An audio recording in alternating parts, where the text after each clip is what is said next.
up and stand up and speak up without fear for everyday Americans and to ensure that we can continue America's long, necessary, and majestic march toward a more perfect union. I yield back.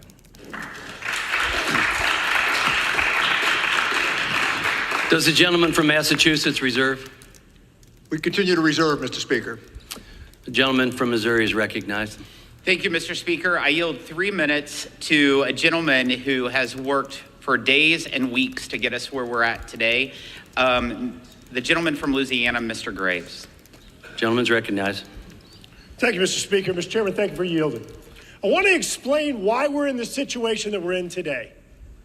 We've watched over the last year as my friends across the aisle have pushed through legislation called the IIJA, called the IRA, the CHIPS Act, the ARP, all these acronyms. And what it means to you, what it means to the American people, Mr. Speaker, is it means that $10 trillion in extra funds have been spent. $10 trillion. Let me tell you what that means. Today, a child born in America is going to inherit about $4.5 million in debt at their birth. $4.5 million, the amount of money they're going to pay over their lifetime, according to the Committee for a Responsible Federal Budget. Right now, we have hit our credit card limit as a nation. We don't have the ability to pay the monthly payment. And so we're in a quandary. We've got to figure out how we're going to raise that credit card limit. And just like you would do with your own family, you would have a conversation, Mr. Speaker, with your child, and you would say, hey, how did you get yourself in this situation? We've got to fix it. Look, the situation we're in right now, we have 4 options in front of us. There are 4. Number 1, we can default on the debt. You cannot pay your credit card bill, which means late payment penalties, interest rates going up, and you cause havoc on the American family. Second option is you can say, hey, we're going to use this 14th Amendment thing that doesn't really exist, and the president can just do it on his own. Third option is you can get all the moderates, you can get them together, they can do a relatively clean debt ceiling, and just keeps that debt going up and up and up from $32 trillion today to $52 trillion over the next 20 years or so. 17.5 cents of every tax dollar paid over the next 10 years is going to go toward interest on the debt. 17.5 cents.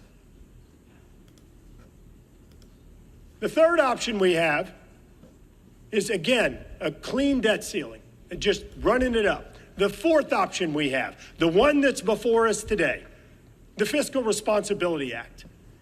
It is absolutely historic for the first time ever as a result of the strategic nature of this speaker. We're in a situation where we have legislation before us that will result in the greatest savings in American history, that will result in the greatest rescission or taking back of funds in our nation's history. We have legislation before us today that will strengthen and instill work requirements for welfare. We have legislation before us today that will rescind funds for additional IRS agents, because I have never had a constituent say, gosh, I wish I could have more audits.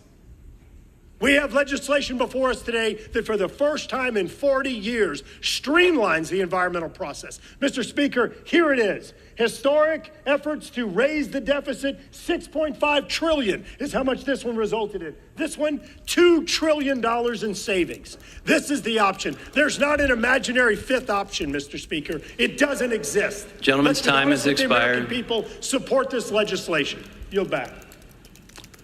The gentleman from Missouri reserve? Reserve.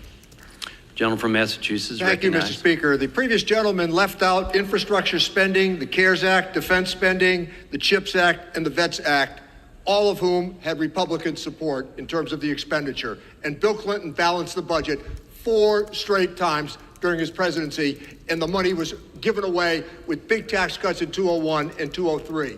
With that, let me recognize the gentleman from Texas, Mr. Doggett, for 1 minute. Gentleman is recognized. Protecting our country's full faith and credit requires accepting some unacceptable Republican demands. As one cartoonist aptly described them, Republicans suffer from a form of deficit attention disorder. You see, when Democrats are in charge, they are absolutely obsessed with deficits. But give them a little power and their attention, poof, it just magically vanishes as they begin to deplete the Treasury with tax gifts for the well-connected.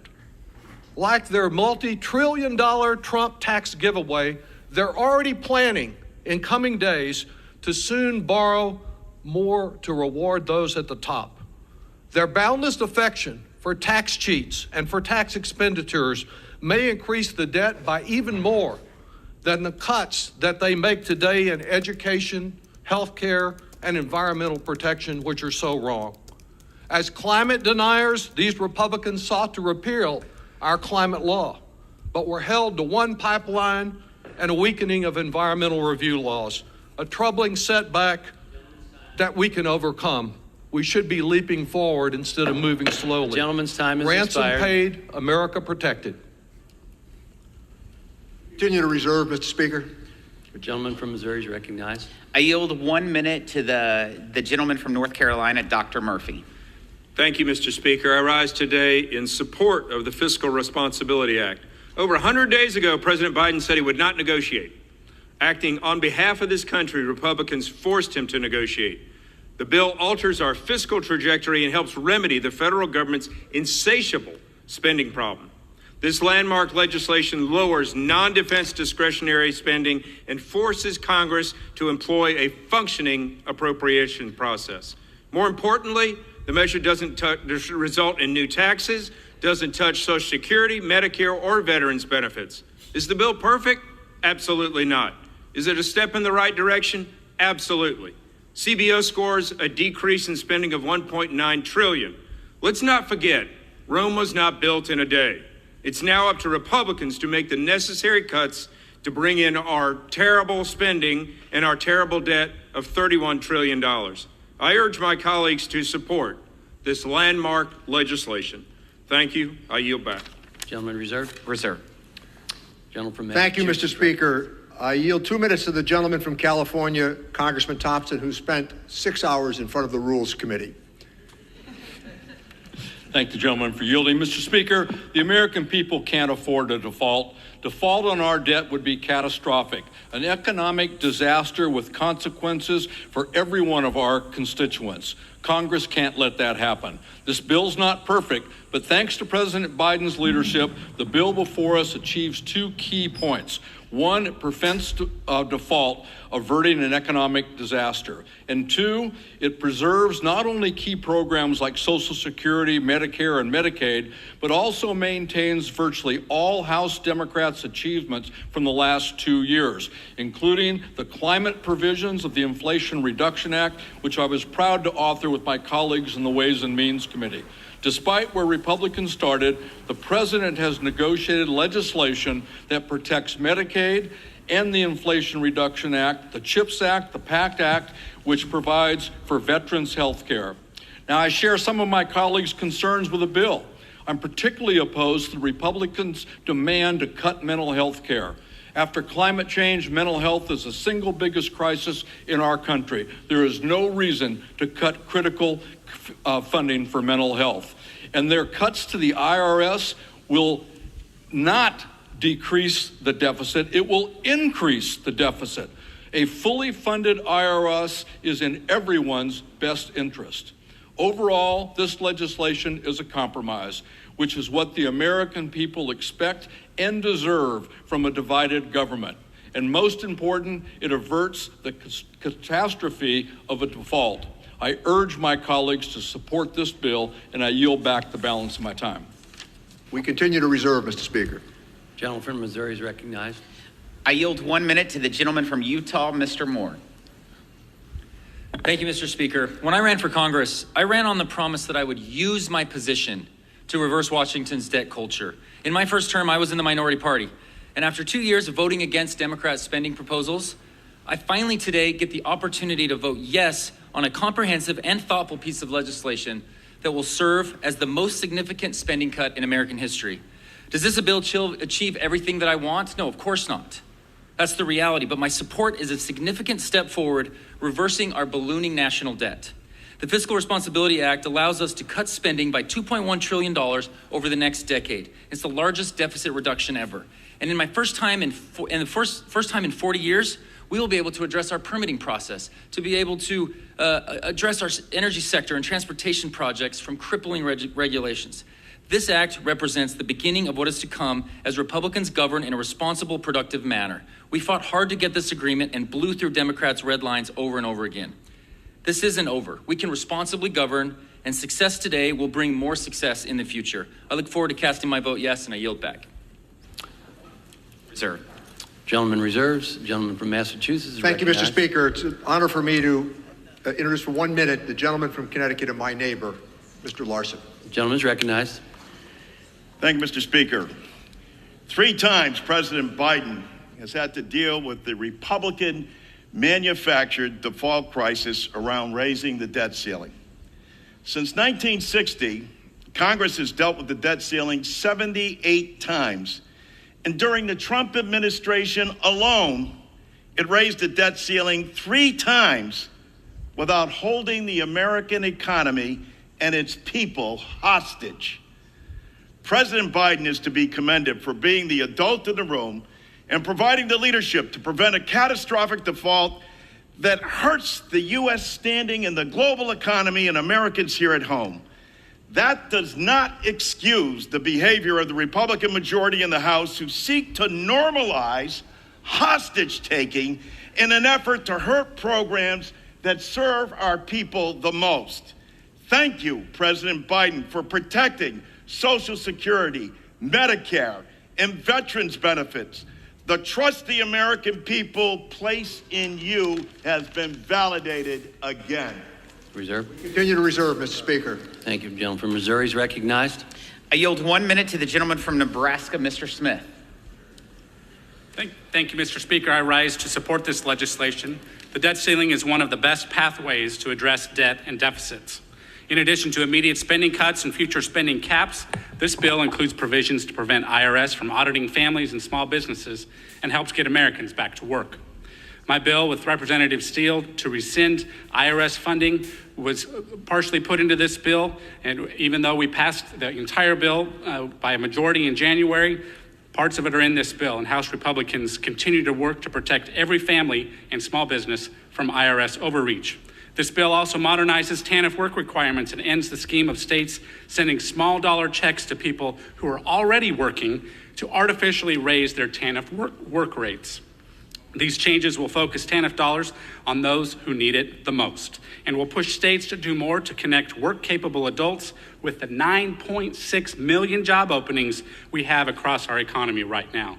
We have more to do to get our work done and our fiscal house in order. We need to ensure our economy always rewards hard work, and this bill is a great start. I yield back. Expired. I reserve. Gentleman from Thank you, Massachusetts Mr. is Speaker. recognized. It's an honor for me to yield 1 minute to one of the most accomplished speakers of the House in the history of America, the gentlelady from California, Ms. Pelosi. Gentlelady is recognized. Thank you, Mr. Speaker. I thank the gentleman for yielding and for his leadership, and that Mr. Boyd, the chair of our Budget Committee, as well. Mr. Speaker, I associate myself with the great remarks of our distinguished leader, Mr. Hakeem Jeffries, who spoke earlier and captured so much of what is so important here today. Mr. Speaker, our Constitution makes perfectly clear the validity of the public debt of the United States shall not be questioned. And the bipartisan budget agreement, we honor our sworn oath as lawmakers to uphold this constitutional duty.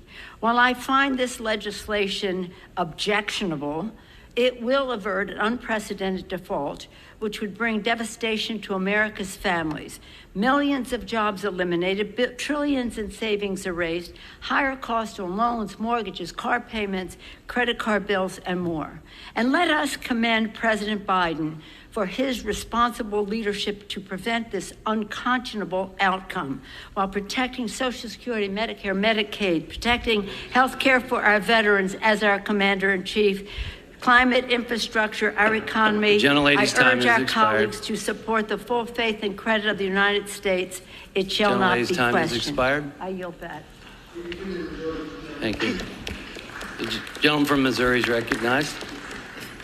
Thank you, Mr. Speaker. I'm pleased to yield 1 minute to the gentleman who has worked numerous hours, days. In fact, he's been working since January to get where we're at today. And we're pleased to have the gentleman from California, Speaker McCarthy. Gentleman's recognized. Mr. Speaker, let me first say how grateful I am to Congressman Graves and Mr. McHenry. They have given their time and talents to the efforts for more than a month. Our entire conference and country owes them a debt of gratitude. And to my conference, thank you. You worked hard. When I went to see the president on February 1st, sat in the Oval Office right in the chair across, I said, Mr. President, the debt limit's coming. At that time, Janet Yellen said it'd be into maybe August, July. I said we should work together. I said there's only two things, Mr. President. Never raise taxes, and we have to spend less than we spent this year. He said we would meet, but for 97 days, we would never meet. It wasn't until this House took action to pass. I sit back and I think for one moment, what if that bill didn't pass because nothing passed in the Senate? If that bill had not passed, the only other option is sitting over here in a discharge position. Just needs a few more signatures, and it would be just raise the debt. Just raise the debt. But tonight is going to be different. Tonight we're going to do something we haven't done before. Tonight we're going to give America hope. Tonight we are going to vote for the largest savings in American history, over $2.1 trillion. That's what we'll vote on. Mr. Speaker, every great nation that has overextended itself has collapsed. Mindful of this truth, George Washington said in his farewell address that a healthy public credit is a source of strength and security for a nation. By that same token, an unhealthy debt burden is a source of weakness and insecurity. President Washington's words ring true today. We're seeing the negative effects of runaway spending in real time. Record inflation, rising interest rates, broken supply chains, and economic uncertainty. Runaway spending is also making America more dependent on foreign debt holders. The total debt we owe to other countries is $7.4 trillion. Countries like China are buying more of our farmland, more of our businesses, and more of our debt. This is unsustainable, but what's even worse, it is dangerous. But runaway spending is more than an economic and national security problem. My belief, Mr. Speaker, it is a moral problem.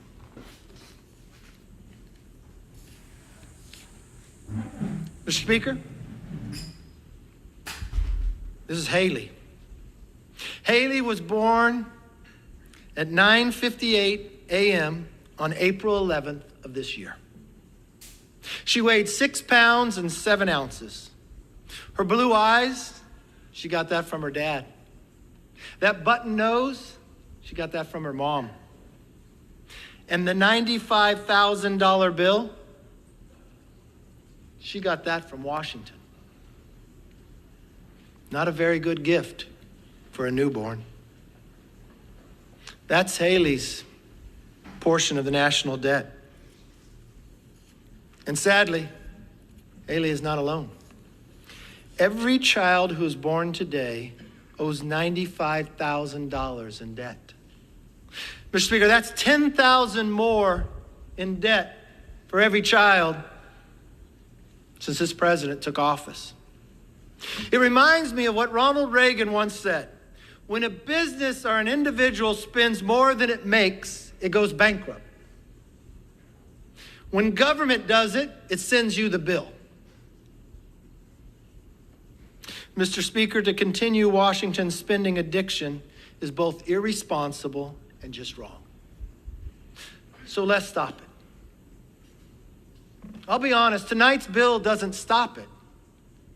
But for the first time, we begin to turn the ship. This shouldn't be our last. It shouldn't even be a debate. We should challenge each other for how could we put ourselves on a fiscal path even better. For months, President Biden and Senator Schumer were adamant that they would not negotiate spending cuts. Mr. Speaker, I remember watching Senator Schumer on George Stephanopoulos one Sunday. He said, just watch. We're going to break them. The Republicans can't get together. They can't pass a bill. And it's going to be a clean debt ceiling. You just watch. The only person that didn't pass the bill was the person who made that quote. They demanded a clean debt limit, which really means they spend more and you just pay more in taxes. House Republicans said no. Over the past 4 months, we fought hard to change how Washington works. We stopped the Democrats from writing a blank check for more spending after the largest spending binge in American history. It brought us some of the worst inflation our nation has ever known. We used the power we had to force the president to negotiate. You would watch me day after day requesting to negotiate with the president. We produced a bill that in divided government takes a step towards smaller government, less regulation, more economic growth, and more take-home pay. And unlike previous speakers, you don't have to pass the bill to find out what's in it. You had 72 hours to read it, and it's only 99 pages. 15 of those pages were just rescissions. Just money that we had spent that sat there. Here's the bottom line, Mr. Speaker. The Fiscal Responsibility Act is the biggest spending cut in American history. I, for one, Mr. Speaker, don't want to be on the wrong side of history. Yeah, I could say, I'm going to vote no because there's something not in the bill. If I took that philosophy, I would never vote yes. I simply read the bills in front of me and decide, is this good for the country? I would say that answer is easily yes. Taxpayers will save an additional $2.1 trillion, and for the first time in more than a decade, Congress will spend less next year than this year. In fact, Fiscal Responsibility Act is the only bill that reduces overall spending, reduces non-defense spending, and reduces the deficit unlike any other debt limit increase in recent history. We're finally bending the curve on discretionary spending because of this bill. And we're doing it while at the same time raising our national defense and our veterans fully funded, with Social Security and Medicare preserved, and without raising a penny in new taxes. That is a major victory. And Mr. Speaker, it's only part of the story.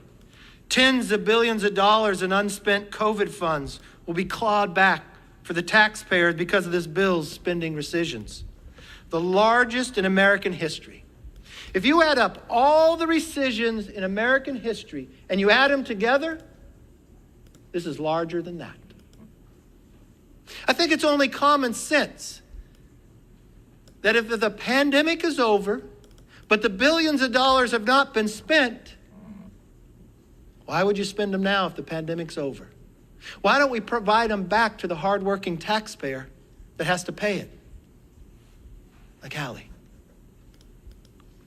And Mr. Speaker, just listen to some of the programs we're slashing. $400 million from the CDC's Global Health Fund. Don't get worried, because that's not going to help you.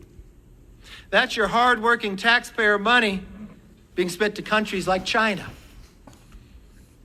I guess that's to help China be able to buy our bonds, and we'll pay for their health care. I'd rather focus on America. Or what about work-capable adults without dependents? They're going to get a job, they're going to learn new skills, and they're going to earn a paycheck because of this bill's new welfare reforms. These reforms are going to change people's lives. When you vote on this bill today, somebody's going to have a better job tomorrow because of your vote. Families will be stronger and more self-sufficient. People will be lifted out of poverty. Don't believe anyone who says our plan hurts America's social safety net. We are such a generous nation. And when people fall on tough times, we help them. That will not change. But this is an important assistance programs are supposed to be temporary, not permanent. A hand up, not a handout. A bridge to independence, not a barrier. If you also vote for this bill tonight, new roads, new bridges, and highways and pipelines, they're going to be built sooner and faster because of this bill's permitting reform. Mr. Speaker, I know that is a bipartisan view. We talk about it all the time. We see it in our homes. We get frustrated that you'll vote for a transportation bill, you'll serve 10 years in the Congress, and once you leave, the person who followed you 6 years later will be at the groundbreaking because we spent all that time studying. I think America wants to compete. They want to cut the red tape. They just want a fair process. This is going to save families money and make America less dependent on China, changing America for the better for decades to come. Finally, taxpayers will be more protected from harassment and costly new burdens. We rejected every single one of President Biden's demands for new tax hikes and new government mandates. And believe me, from the person sitting in the room with the president, he asked every single time. Instead, this bill eliminates the funding that would have been spent this year to hire Biden's army of new IRS agents. Overall, we've cut more than $20 billion from Biden's IRS slush fund.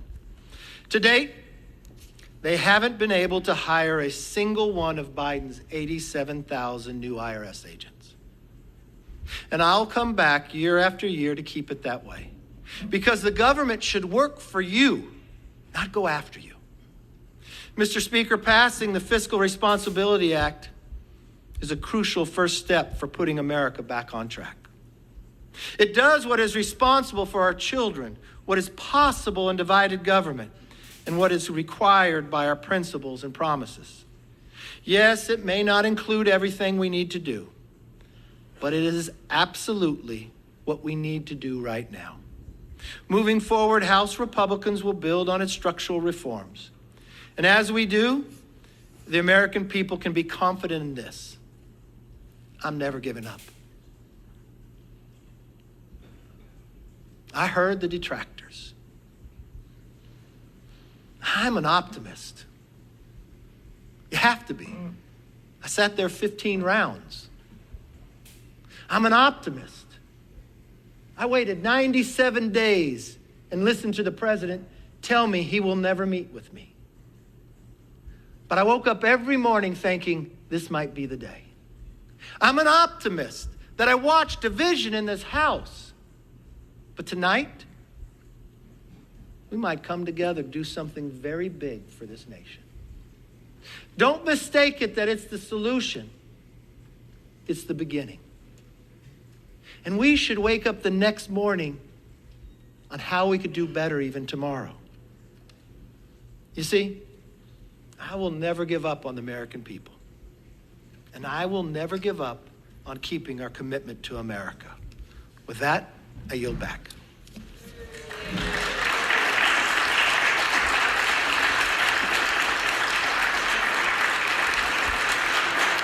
Does the gentleman from Missouri reserve? The gentleman from Massachusetts is recognized. Thank you, Mr. Speaker. I want to yield 1 minute to the gentleman from Oregon, a champion of the Inflation Reduction Act and the tax credits that were included, Mr. Blumenauer. Thank you, Mr. Speaker. It's amazing how the Republicans can make political drama appear smaller than life. Major questions with extremists are reduced to parody and political theater. We may have averted catastrophe, but it doesn't mean there was not a real cost to America. We should commit to never again allow such political hostage-taking. Instead, led the foundation for using the clear language of the 14th Amendment to avoid the debt ceiling altogether. We should collect billions of dollars already payable from some of the wealthiest individuals and corporations. It would be a strong signal about the fairness of our tax system. It's ironic that Republicans are worried about pressing rich people for taxes they already owe, but would subject poor people to more harassment and meaningless paperwork. We should instead concentrate on changing policies that would reduce the deficit.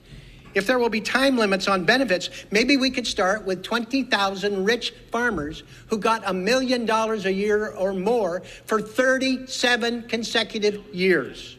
If we act in good faith, it shouldn't be so hard, and America will be the better. Does the gentleman reserve? Gentleman from Missouri is recognized. I yield 1 minute to the gentleman from Louisiana, Majority Leader Scalise. Gentleman's recognized. Thank you, Mr. Speaker, and thank my friend from Missouri for yielding and for his leadership on this bill. Mr. Speaker, for the first time in years, this Congress is actually debating a bill that will reduce spending from 1 year to the next. Let me repeat it. Reduce spending from 1 year to the next. That's not something you hear around this town often.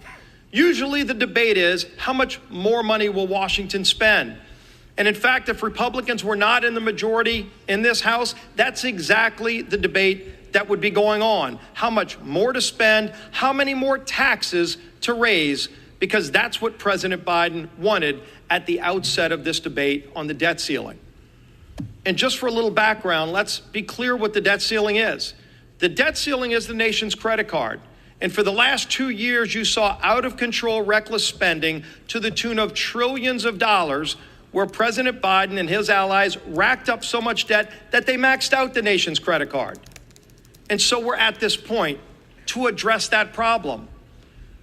But Mr. Speaker, wouldn't it make sense at the same time that we're addressing the problem that President Biden created with years of spending money that we don't have, that we also have an honest discussion and start solving the problem that caused the nation to max out the credit card?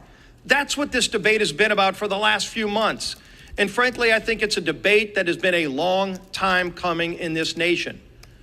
And so over months of debate, while no one gets everything they want, I think it's important that we talk about the things that we got, that we talk about the things that the American people will get out of this bill that will help start turning the trajectory of our nation's spending in Washington, finally putting our country back on a path where we can keep this debate going.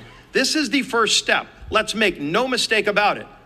This bill doesn't solve all of the problems that have been created over years and decades, but it starts to finally turn the ship of state in the right direction. And it starts with real savings. Over $2 trillion in actual spending cuts. That's in the bill. Again, very historic first step.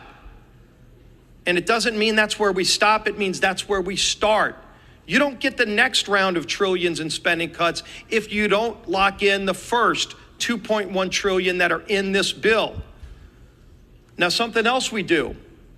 We actually go and reclaim for the taxpayers of America what's been identified as $28 billion in slush funds floating around Washington, all under the name of COVID. President Biden himself actually said COVID is over. We passed legislation here in this House under this Republican majority to end the pandemic so we can get our country and our economy back going again. Yet there's $28 billion out there still unspent that liberals in Washington want to spend. And if we don't pass this bill, they will spend that money in the name of COVID, even though COVID's over. $28 billion that should go back in savings to the taxpayer. Well, guess what is in this bill, Mr. Speaker? Those $28 billion are reclaimed so the taxpayers get that money back. That's in this bill. Let's talk about the IRS. In my years in public service, in the state level or in Congress, I've never got a single call from a constituent going, you know what? The thing we really, really want you to do is to go add more people to the IRS. Yet President Biden, for some reason, decided he wanted to more than double the size of the IRS, to go from about 80,000 people to add not up to 87,000, but to add an additional 87,000 people. And even according to the Congressional Budget Office, they confirmed that it would break President Biden's promise. You heard it over and over again. If you make less than $400,000 a year, don't worry, you won't pay any more in new taxes. Well, maybe they're redefining what lower income means, because if you're making less than $100,000, according to the CBO, those new IRS agents will be going after you, lower income family workers, the mom, the single mom that's working 2 jobs at a restaurant. That's who they'll be going after.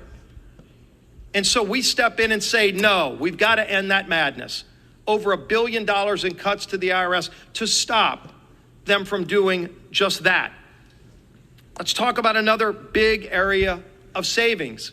You know, a lot of people take out loans, a loan to buy their first home. I know that's harder today under the Biden economy because interest rates are so high because of the out of control spending in Washington that this bill finally starts to address. So hopefully interest rates can go down. So hopefully families can afford to buy their first home again.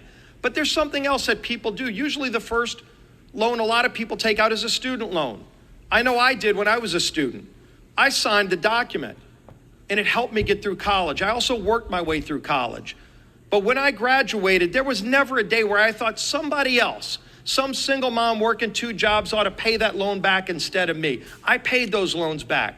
And most Americans have done that. About 13% of the American people take out student loans. Yet for some reason, the president decided that he thinks all Americans, 100% of American taxpayers, should pay the student loans of the 13% that don't want to pay them back. Is that fair? Does anybody think that's fair to all of those people who are working hard, barely getting by in a tough economy?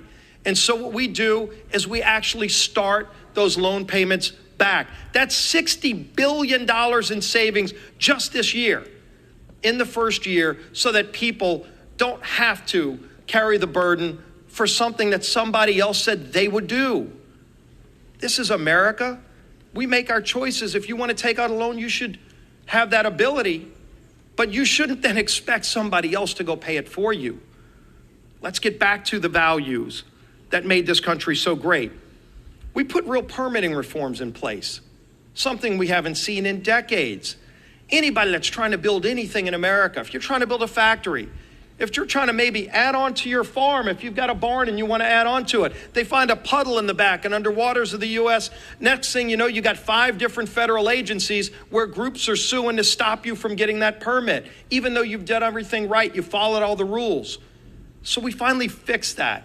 We create a one-stop shop, so that if you're trying to get a permit, if you're playing by the rules, somebody else can't go game the system to try to kill your project by going to one agency and you spend 2 years fighting that lawsuit, you win that one, the next day they file another lawsuit with another agency and another, and next thing you know, it's 10 years later and you just give up and walk away. It happens all the time in America.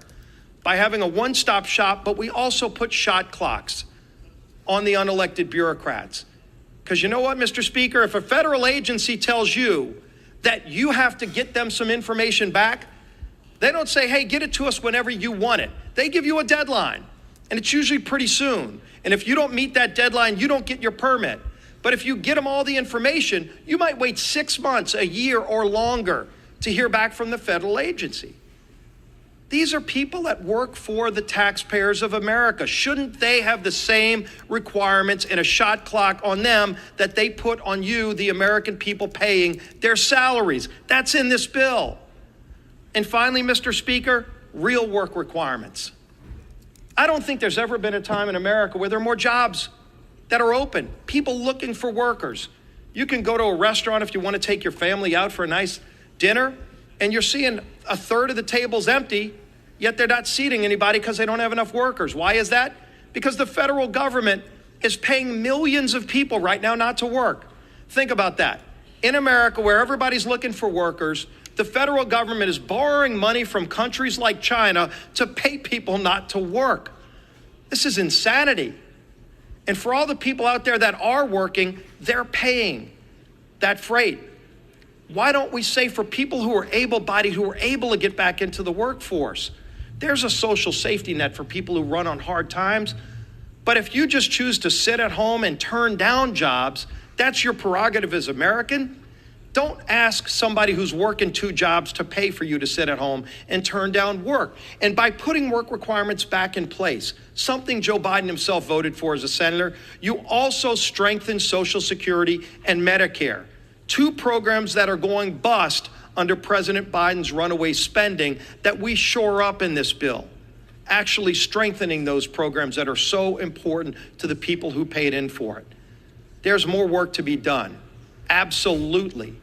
And we will get to work tomorrow working on the next round of things we need to do to keep getting this country back on track. But we never get there if we don't start with the first step.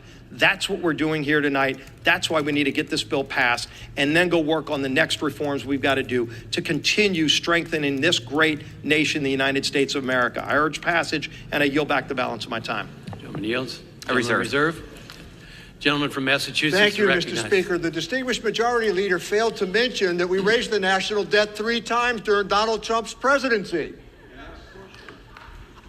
He failed to point out that $8.7 trillion was added to the national debt during Donald Trump's presidency. With that, let me yield 1 minute to the distinguished gentleman, a productive member of the Ways and Means Committee, Mr. Pasquarello. Gentleman is recognized.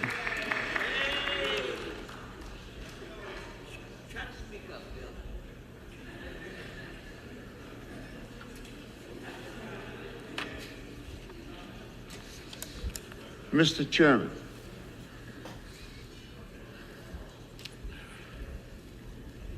the only problem is our tax system is broken, and you don't want to talk about it. We made strides to fix this problem with an historic IRS investment. The IRS is coming after you. I saw those commercials. You're better than that, guys and gals. You're better than that. No one's putting an army together. But we want to make sure everybody pays their fair share. What in God's name is wrong with that? And that's what we're talking about. And if you look at the IRS estimates of those people who are getting away with murder, that's what the average American knows about, thinks about, but does little talking about, because he figures he can't do anything about it. Gentleman's time has expired. Gentleman's time has expired. I'm sorry?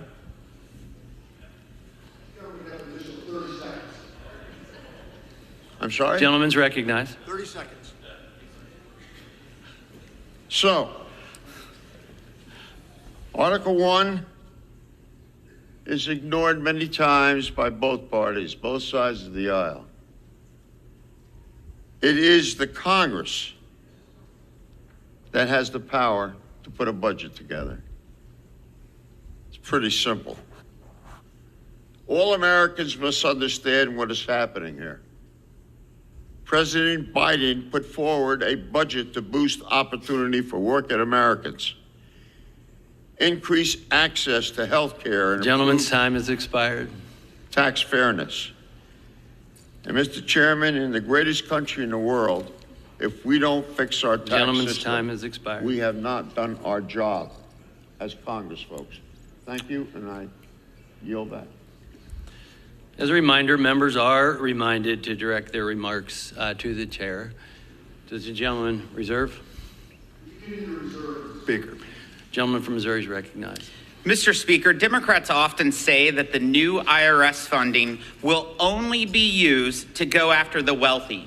This is simply not the case. I ask for unanimous consent to submit for the record a CBO blog post from 2021 examining the Biden administration's $80 billion proposal and stating that it would return the audit rates to the levels of about 10 years ago and that rate would rise for all taxpayers. Our calculations show that this would mean 600,000 more audits per year for taxpayers making less than $75,000 a year. Without objection. I yield 1.5 minutes to the gentleman from Pennsylvania, Mr. Kelly. Gentleman's recognized. Thank you, Mr. Chairman. You know, I come from a town called Butler, Pennsylvania, and in that area, it's Pennsylvania's 16th congressional district. In that district, the average annual income for a family of 4 is about $52,000. Now, down here, people laugh and say, nobody can live on $52,000 a year. I said, in my district, they do. In my district, they do. But let's talk about this in kitchen table economics.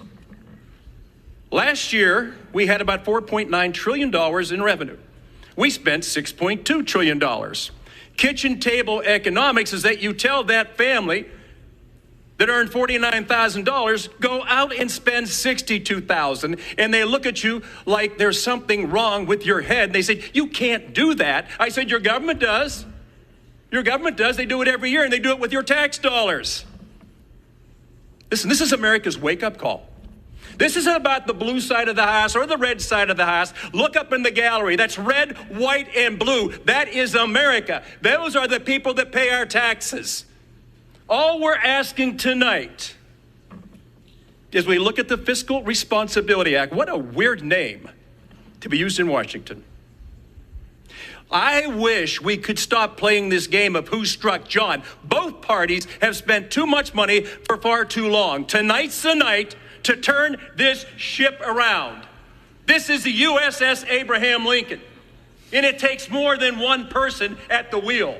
We've all got to grab that wheel, and we've got to start pulling on that wheel to turn this ship around. Gentleman's time has expired.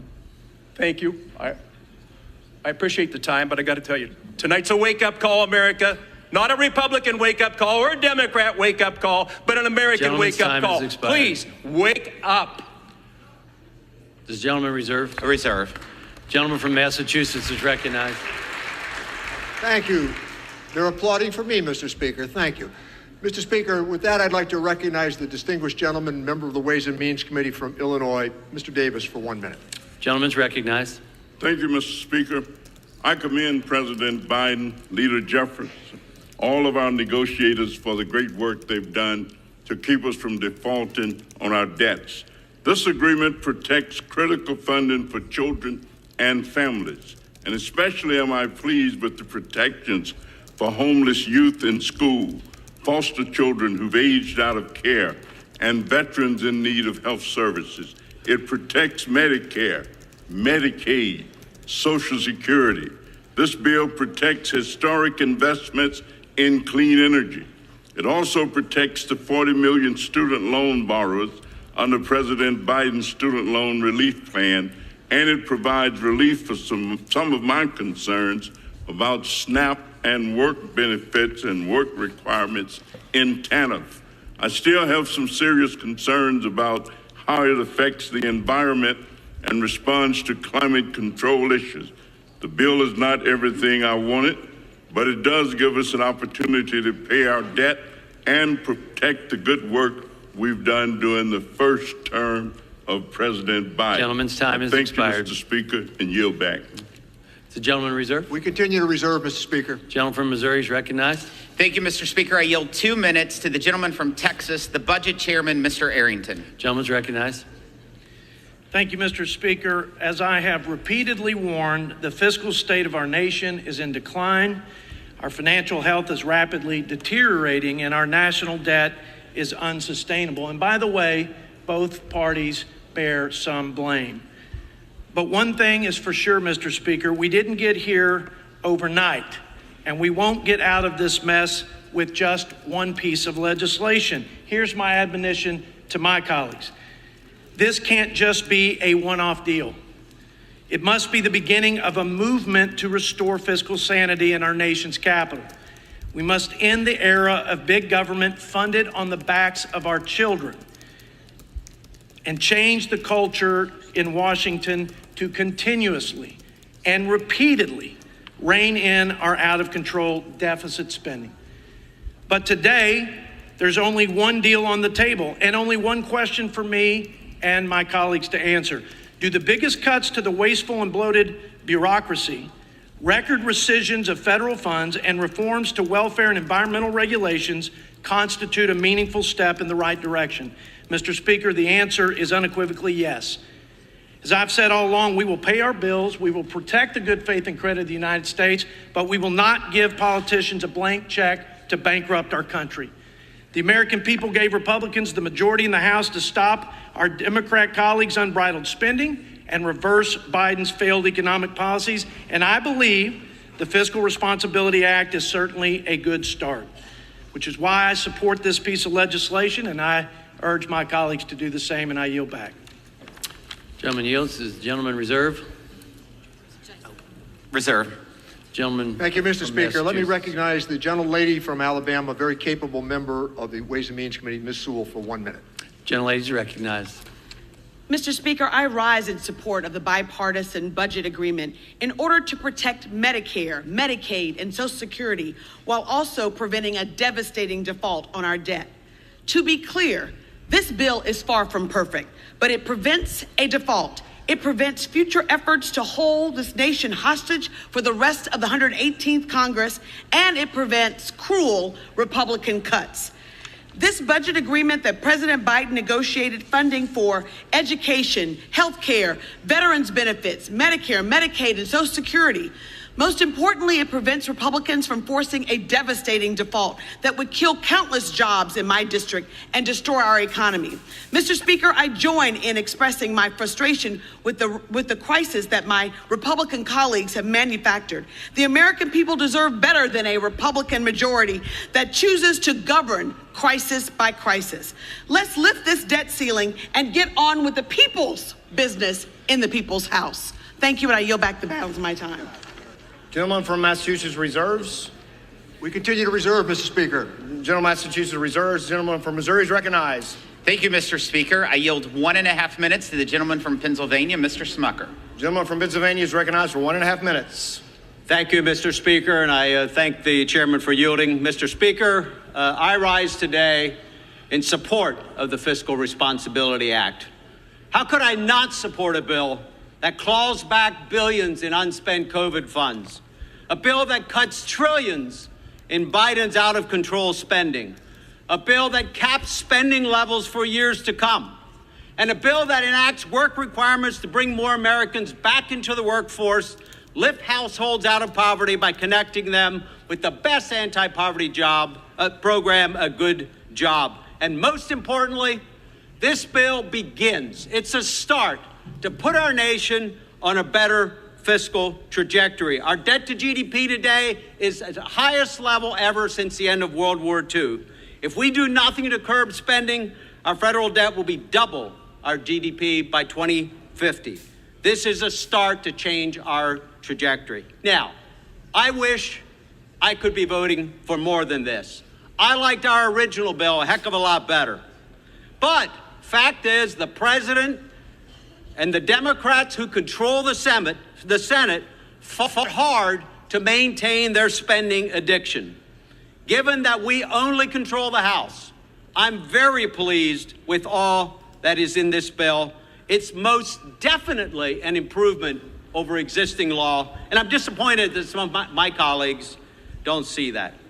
This bill will give our creditors the confidence that we can govern by putting us on a better path. It's a step in the right direction, and I'm proud to support it. Gentleman from Missouri reserves. Reserves. Gentleman from Massachusetts is recognized. Thank you, Mr. Speaker. There isn't anybody in this chamber who believes that Republicans will abide by a cap on defense spending in the next year. Let me yield 1 minute to the distinguished gentlelady from Washington, Congresswoman Delbenny, a champion of the child tax credit. The gentlelady is recognized for 1 minute. Thank you, Mr. Speaker. I rise today in support of the bipartisan budget agreement. This deal will protect American families and our economy from a devastating default on our nation's bills in just 5 days. It will also shield our veterans, seniors, law enforcement, and schools from the worst of the extreme demands my Republican colleagues issued while holding our economy hostage. This deal is far from perfect, but we can't let perfect be the enemy of the good when the stakes are this high. A default would mean an immediate recession, millions of jobs lost, devastating retirement accounts, and higher borrowing costs for Americans. Compromise means that no one gets everything they want. So we have a choice between a catastrophic outcome or a chance to move forward with a bipartisan compromise. The worst outcome here would be a default. So let's get this done and over to the Senate so we can take default off the table. I yield back. Gentleman from Massachusetts reserves. Continue to reserve. The gentleman from Missouri is recognized. I yield 1.5 minutes to the gentlelady from New York, Ms. Maliotakis. The gentlelady is recognized for 1.5 minutes. Mr. Speaker, the Rolling Stones said, you can't always get what you want, you get what you need. And we need to avert a default that would stop checks to our seniors, benefits for our veterans, hurt the U.S. dollar, and Americans' retirement savings. We also need to change the fiscal trajectory of our nation. And this bill does both by reducing inflationary spending for the first time in over a decade with the largest savings in history, imposing spending caps and adding checks and balances on the executive branch. We started from a place where the President and the Senate refused to negotiate, and we ended with conservative wins. That includes stopping Biden's plan to hire additional IRS agents this year, clawing back unused COVID funds, expanding work requirements to reduce dependency on public benefits, and cutting costly red tape that slows down critical infrastructure projects. While no deal is perfect, this is only the beginning, and we cannot allow the perfect to be the enemy of the good. Republicans under the leadership of Speaker McCarthy have restored balance to government. We've put an end to the Democrats' massive inflationary spending sprees, and we will continue to fight for the American taxpayers as we proceed in this process to stop reckless policies that fuel inflation. I yield back. Gentleman from Missouri reserves. Reserves. The House will come to order. Thank you, Mr. Speaker, for order. Will members take their conversations off the floor? The House will come to order. Thank you. The gentleman from Massachusetts is recognized. Thank you, Mr. Speaker. A very capable woman, a member of the Ways and Means Committee, is the gentlelady from Wisconsin, Congresswoman Moore, for 1 minute. Gentlelady is recognized for 1 minute. Thank you so much. Republicans claim that they just had to threaten the economic well-being of every American man, woman, and child because of the $31 trillion debt was too high. Well, hypocrisy thou hast to name, GOP, because what they insisted on, their red line, was not financial at all. It was to double down on the so-called work requirements. Thank God the White House negotiations pushed back on the worst of these changes in TANF that would have saved $6 million over 10 years. No, speaker after speaker has insisted on denying food to poor, old women who are primarily black and brown. It seems like the pound of flesh that you get is more delicious than having savings. But just wait.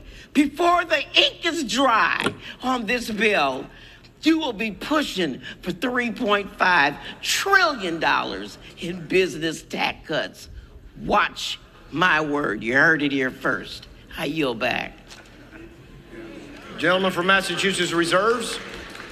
Gentleman from Massachusetts reserves. Continue to reserve, Mr. Speaker. The gentleman from Missouri is recognized. I yield 1 minute to the gentleman from Pennsylvania, Mr. Muser.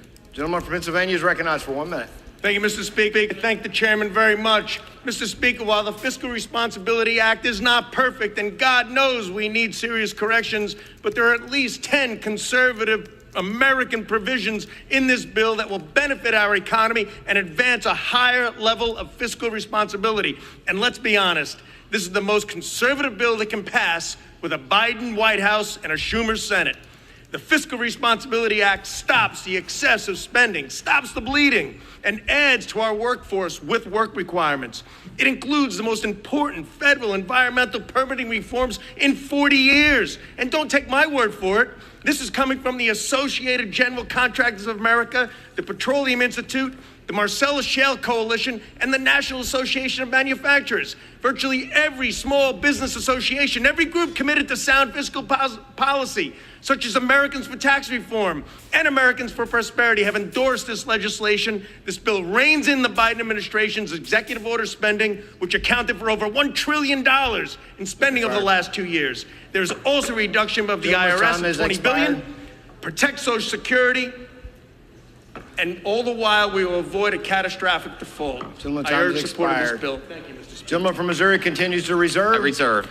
Gentleman from Massachusetts is recognized. Thank you, Mr. Speaker. I yield 1 minute to the gentleman from Michigan, Congressman Kildee, whose voice and health have been returned.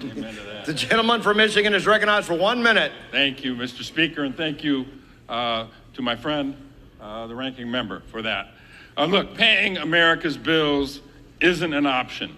Defaulting on our debt would have a consequence for every single American, and in fact would have global consequences. It would increase every family's costs, eliminate millions of jobs, threaten the retirement security of seniors and families all across this country. Let me be clear, we shouldn't be in this position. We shouldn't be close to default. It's a manufactured crisis. The House Republican majority created this crisis because they didn't have the will to submit their ideas to the legislative process, rather holding us all hostage to exact this price, to exact this legislation, when we could have simply gone through the legislative process of making decisions about the priorities for this country. They have the majority on the Appropriations Committee, on the Ways and Means Committee, on the Budget Committee. They ought not fear the argument over these issues. We need to make sure that we accept the fact that we've come to a compromise that protects Medicare, Medicaid, protects the American people from catastrophic default. I urge my colleagues to support Gentleman's this time has legislation. expired. Gentleman from Massachusetts reserves. Gentleman from Missouri is recognized. I yield 1 minute to the gentleman from California, Mr. McClintock. Gentleman from California are recognized for 1 minute. Thank you. Mr. Speaker, this is the first time in my 15 years in Congress that I've voted to increase the debt limit. I do so today because this measure places real constraints on future spending, more than $2 trillion. That makes this bill the most important victory for fiscal conservatism in more than a decade. The debt is but a symptom of the central problem, reckless spending. Once we've spent $1, there are only 3 ways to pay for it: taxes, inflation, or debt. It's the spending stupid. We've got a long way to go. But until the American people have had enough and replaced the president and the Senate majority, this is a remarkable step forward. And the many pro-growth provisions in the bill provide the most potent antidote to debt: economic expansion. Defeating this bill would create a financial and political panic that will quickly forfeit the many hard-won reforms that are in this bill. We cannot let that happen. Gentleman from Missouri reserves. Reserves. Gentleman from Massachusetts is recognized. I yield 1 minute to the very capable gentleman from Virginia, a member of the Ways and Means Committee, Congressman Byer. Gentleman is recognized for 1 minute. Thank you, Mr. Speaker. Mr. Speaker, I rise in support of this imperfect bill. Look, I would much rather voted for a clean debt limit increase, as we did 3 times under the previous president. And I do believe it's profoundly wrong. The Republicans chose to hold our economy hostage, using the American people as leverage to demand concessions, and it was unnecessary. We're in a divided House. They have all the leverage they need to negotiate this through the regular appropriations process. You know, our values sometimes overlap, but they don't here when they want to protect the wealthiest tax cheats, and we just want everyone to pay their fair share. Look, President Biden and his negotiating team worked skillfully and successfully to prevent a majority of the draconian tax cuts. This bill could have been so much worse, but it would be a catastrophe if we didn't pass it. I will vote yes, and I continue to urge my colleagues to permanently abolish the debt ceiling, which could cause a real disaster someday soon if we don't get rid of it. Thank you, and I yield back. Gentleman from Massachusetts Continue to reserves. reserve, Mr. Speaker. Gentleman from Missouri is recognized. I yield 1.5 minutes to the gentleman from New York, Mr. Lawler. Gentleman is recognized for 1.5 minutes. Thank you, Chairman. Thank you, Mr. Speaker. I rise today to voice my support for the Fiscal Responsibility Act. As I have said from the very beginning, we must negotiate, we must cut spending, and we cannot default. The FRA reduces discretionary spending for the first time in decades and is the largest deficit reduction in our nation's history. It cuts non-defense and non-veteran spending to below 2022 levels, one of the primary goals of the Limit, Save, and Grow Act. It saves taxpayers $2.1 trillion over the next 6 years while blocking $5 trillion in new taxes proposed by the Biden administration. The bill also caps spending at 1% growth over the next 6 years. And through the appropriations process, House Republicans will have the opportunity to reduce spending even more. That will help us take on the Biden administration's reckless spending head on, crack down on record inflation, and get our economy on the right track. This bill also protects Social Security, Medicare, and veterans benefits, despite previous false claims by my Democratic colleagues that we were going to cut those vital programs. It enacts critical permitting and NEPA reform, enacts safeguards on executive spending, and forces Congress to engage in a functional appropriations process. The bottom line is this: with a divided government, no party is going to get 100% of what it wants. We all have a responsibility to govern, and default is not an option. The Fiscal Responsibility Act puts us on the path to fiscal sanity, protects our commitments to veterans and seniors, and raises the debt ceiling so we will not time default. has expired. That's a bill we should all support, and I will vote aye. Gentleman from Missouri reserves. Reserve. Gentleman from Massachusetts is Thank you, recognized. Mr. Speaker. Pleased to yield 1 minute to the very capable gentleman from Philadelphia, Pennsylvania, Congressman Evans. Mr. Speaker, Gentleman is recognized for 1 minute. Mr. Speaker, this bill is far from perfect.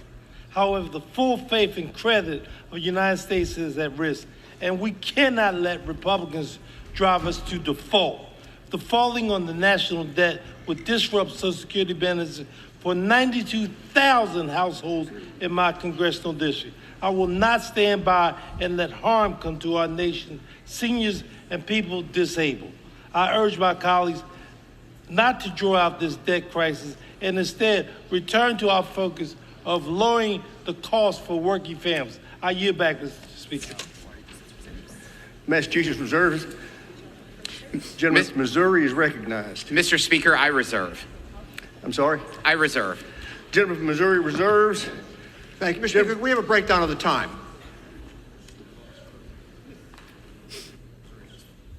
Gentleman from Massachusetts has 10 minutes. The gentleman from Missouri has 4 minutes. Thank you. Thank you, Mr. Speaker. Let me yield 1 minute to another very capable member of the Ways and Means Committee, the gentleman from Illinois, Mr. Snyder. For how much time? Thank you, Mr. Speaker. 1 minute. Gentleman from Illinois is recognized for 1 minute. Thank you, Mr. Speaker. I rise today in support of the bipartisan budget agreement and President Biden's work to ensure the nation pays our bills and avoids catastrophic, self-inflicted economic crisis. This legislation protects the many bipartisan achievements realized in the last Congress, such as the Infrastructure Investment and Jobs Act, CHIPS and Science Act, and PACT Act, as well as the Inflation Reduction Act with its historic investments in addressing climate change. With this vote, we will protect Social Security, Medicare, and Medicaid, and prevent devastating cuts sought to life-sustaining SNAP and TANF programs. With this vote, we will keep America moving forward to meet the challenges ahead of us. Compromise requires give and take, and both sides make difficult concessions to achieve this agreement. This is the result of bipartisan deal-making, and I look forward to holding up the president's side of this bargain. I hope this is a learning moment and we can avoid future political brinksmanship. I urge all my colleagues to put the American people over politics and support this important bill. Thank you, Mr. Speaker. I yield back the balance of my time. Gentleman yields back. Gentleman from Massachusetts reserves. Gentleman from Missouri is recognized. I reserve, Mr. Speaker. Gentleman from Missouri continues to reserve. Gentleman from Massachusetts Thank you, recognized. Mr. Speaker. Let me yield 1 minute again to a very capable member of the Ways and Means Committee, the gentleman from California, Congressman Panetta, for 1 minute. Gentleman from California is recognized for 1 minute. Thank you, Mr. Speaker. I support the bipartisan budget agreement to raise the debt ceiling. Because if we don't, we will devastate the global markets and undermine the faith of the world's most important financial system, the United States of America. I support a clean raising of the debt ceiling, but elections have consequences. And my colleagues on the other side wanted to use their leverage for concessions. And so, in a divided government, governing means compromise, and it gets us this bill. Legislation that would would raise the debt ceiling until 2025. 2, the bill would stop the drastic cuts desired by the Republicans, and it would protect Social Security, Medicare, and Medicaid. And although it limits SNAP for certain ages, it expands those types of benefits for veterans and our homeless. And finally, we protect the historic legislation that we passed last Congress to invest in our infrastructure, our manufacturing, reduce our drug costs, and care for veterans. And part of this bill even furthers our transition to clean energy. So I will vote for this bill, but we have a lot more to do if we want to get serious about reducing our debt and deficit. But that only begins when we stop governing by crisis and start governing by leadership. Thank you, Mr. Speaker. I yield back. Gentleman from Massachusetts continues reserved. Gentleman from Missouri. I yield 1 minute to the gentleman from Texas, Mr. Pfluger. Gentleman from Texas is recognized for 1 minute. Thank you, Mr. Speaker. I rise today on behalf of my district, most important energy district in the country, and on behalf of American energy independence, and on behalf of all Americans who are searching for a reasonable solution to a looming crisis. There are approximately right now 229 major fossil fuel projects in the United States currently awaiting permit approval. A recent study found that $157 billion in energy investment was stuck in the NEPA pipeline, and that simply a 2-year NEPA deadline would spur $67 billion in energy investment. Killing energy projects by the bureaucratic red tape nightmare and the slow walking that we've seen is unacceptable. No more. I'm extremely proud of the energy reforms, the NEPA reforms, the EPA reforms in this bill, the first in over 40 years, which will speed up over 200 projects to lower costs for consumers and protect our national security. No, this bill is not perfect, and arguably it shouldn't be. A divided government yields compromise, and it slows the heavy hand of government. But saving $2 trillion, lifting families out of poverty, and defunding IRS agents is worth it. Vote yes for America's energy independence. Gentleman's time's expired. Chair, I recognize the gentleman from Massachusetts. Mr. Speaker, I want to yield 1 minute to the distinguished gentlelady from the Virgin Islands, an alum of the Ways and Means Committee, Congresswoman Plaskett. Gentlelady from the Virgin Islands recognized for 1 minute.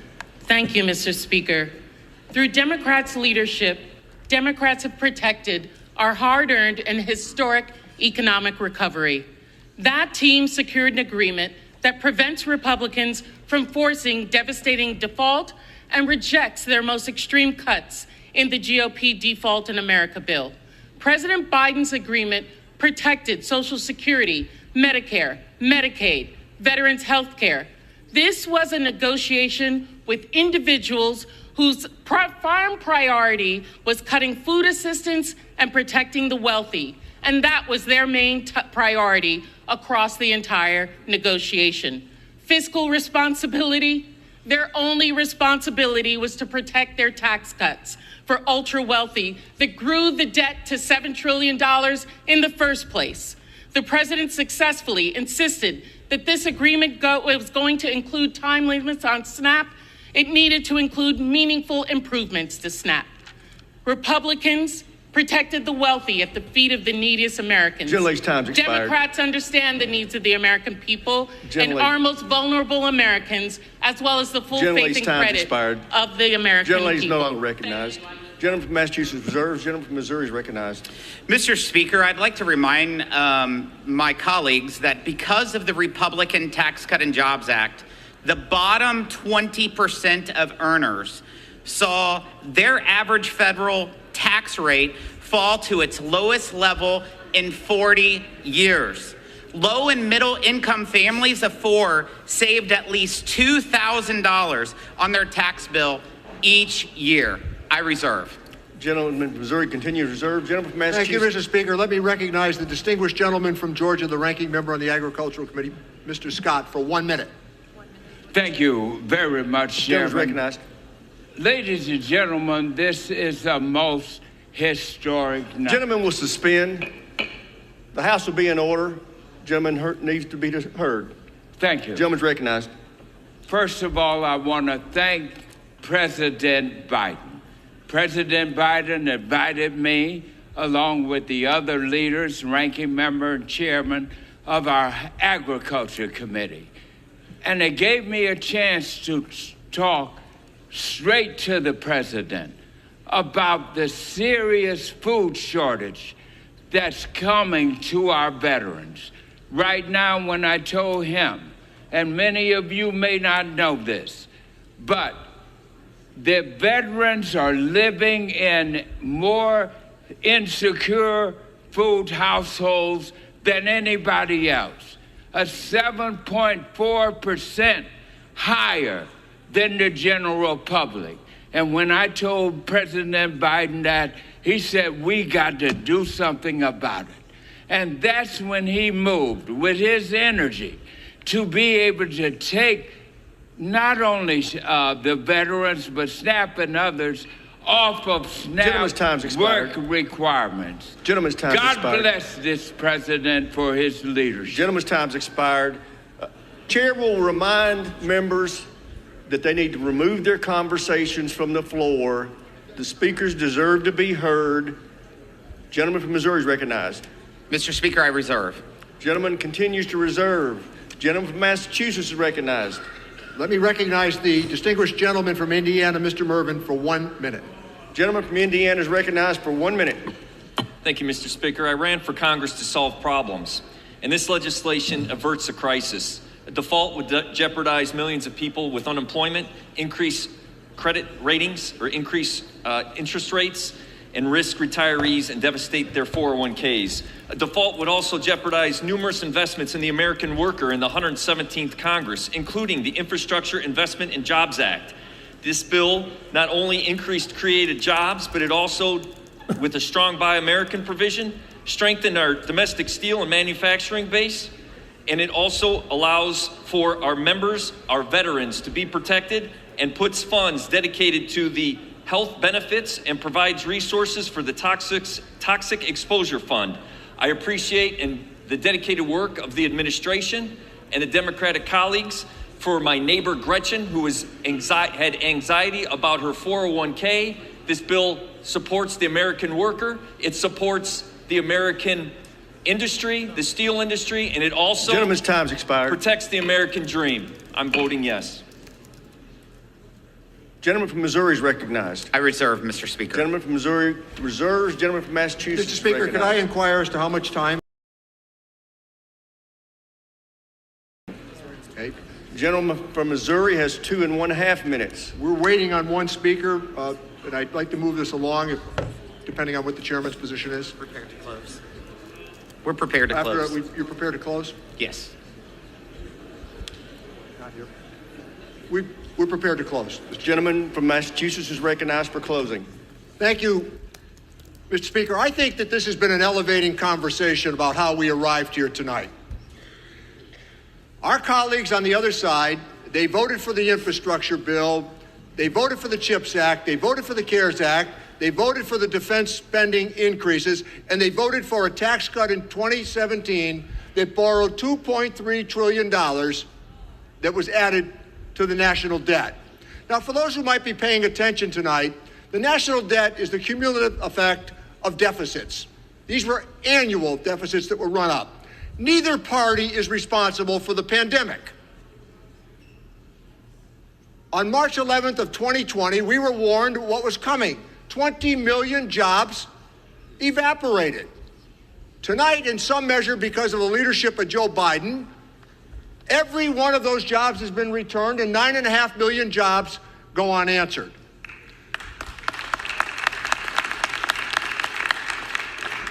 In this negotiation, which means you don't get everything you want, there are some quality moments that we take great credit for. We defended Social Security, despite the fact there were 3 Republican senators who proposed cuts to Social Security. That's the reality. We defended Medicare, we defended Medicaid, and we defended veterans benefits.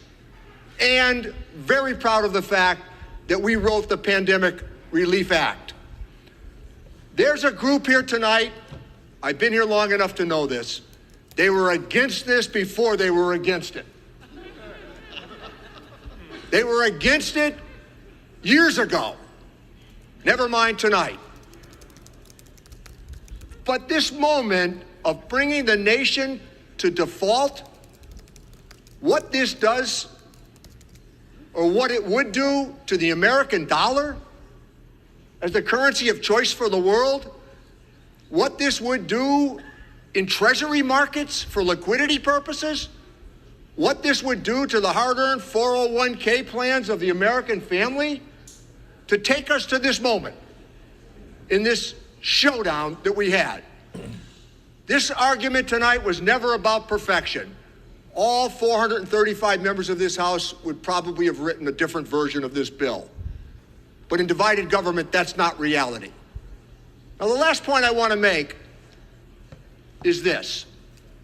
In coming days after this righteous debate about balancing the budget, our Republican colleagues are about to offer a massive tax cut. We need to be ready because of the fiscal rectitude that they have offered on this floor tonight. So the corresponding responsibility of all of us is to point out what they intend to do with another tax cut. 201, $1.3 trillion. And by the way, with 2 wars and 2 million more veterans that we need to support.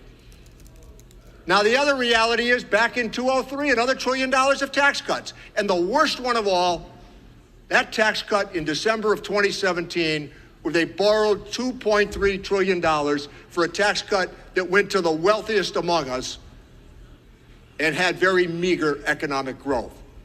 So this debate tonight was a good and spirited one because we also have, I think, found a common purpose in passing this legislation. But let's engage this debate going forward. If we want the things that we say they want, we're going to have to pay for them. And that means at some point revisiting these tax cuts that have been put on the table in an arbitrary fashion, and as I noted, with borrowed money. I yield back the balance of my time. The gentleman from Massachusetts yields back the balance of his time. The gentleman from Missouri is recognized. You know, Mr. Speaker, we hear the other side of the aisle over and over talk about the Tax Cut and Jobs Act. Well, let me tell you about the Tax Cut and Jobs Act. Last year, we had record revenue into the United States of $4.9 trillion, which was $900 billion plus more than what Joint Tax and CBO predicted what would happen upon passage of the Tax Cut and Jobs Act. The Tax Cut and Jobs Act delivered for a family of 4 who makes less than $60,000 a year that they pay 0 in federal taxes. Gentlemen will suspend. The House will be in order. Members will remove their conversations from the floor. The gentleman deserves to be heard. The gentleman's recognized. But Mr. Speaker, let's talk about tax cuts. The other side passed something called the Inflation Reduction Act. And it was tax cuts for their wealthy donors. In fact, the CBO just came out with a new score saying that it cost over $700 billion. But guess what? 90% of your tax credits go to corporations with more than $1 billion in revenues. And it goes to $125 billion to China. That is what your tax cuts did. After years of Washington running in the wrong direction, we have an opportunity to take meaningful steps in the right direction on addressing America's debt crisis. The American people deserve nothing less. They see what inflation caused by reckless spending of the Democrat Party has done to their family budgets, to their retirement security, and to their small business plans. We have the opportunity to end the constant doling out of tax dollars under the guise of COVID relief. We have the opportunity to downsize the $80 billion pay raise that was given to the IRS last year. The IRS does not need a raise. It needs a reckoning. We have the opportunity to support those who can work, to find work and climb out of poverty. We have the opportunity to put some guardrails on the administration so if they are going to spend tax dollars by executive fiat, they have to find savings somewhere else. We have the opportunity and the responsibility to address our debt crisis as we address the debt ceiling. Yield back, Mr. Speaker. Gentleman from Missouri reserves, yields back his balance of his time. Members are reminded to direct their remarks to the chair. All time for debate has expired pursuant to House Resolution 456. The previous question is ordered on the bill as amended. Question is on engrossment and third reading of the bill. Those in favor say aye. Those opposed say no. The ayes have it. Third reading. Provide for a responsible increase to the debt ceiling.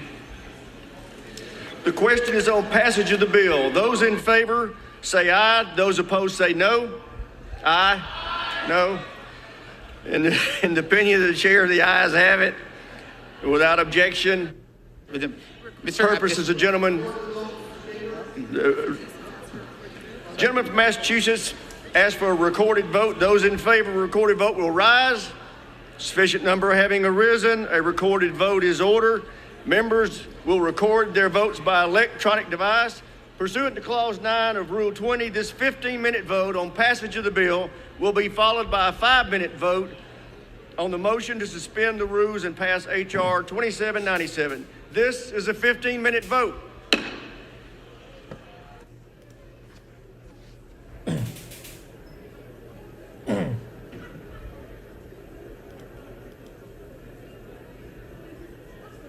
Yan, hey guys. So, they're currently on votation. Mukhang mananalo itong bill na to. Ayan, nakikita nyo na, di ba? Running yung votes. Mukhang mananalo, maganda. Mukhang maganda. Ang next na mangyayari dito, guys, sa Senate, ang according dun sa mga sources ko, sa Senate, ilalabi nila ng weekend. Dapat matapos nila to ng June 5. No? So weekend irarally. Walang problema kay Senate kasi Democrat si Senate. Control ni Biden si Senate. Si McCarthy kasi is on the GOP front. No? So kaya maraming debate dyan and so on and so forth. So mukhang papasa in Congress. Which means at least isang tinik na bawas sa mga negatives ng market. No? Nagkaroon lang ng konting parang doubt kasi yun nga, no, parang Trump was even advocating for a default. Siyempre political discussion yan, no. Maraming kanina before tayo mag-live, there was a procedural vote. Nanalo si yes, 241. So remember, there's only a total of 222 Republicans, no? Republicans, correct. 213 yung Democrats. So kung 241 yung bumoto according to the procedural vote na pumasa, ibig sabihin nun, tama ako na some part of them, of Republicans, nakakampany McCarthy, bumoto in favor.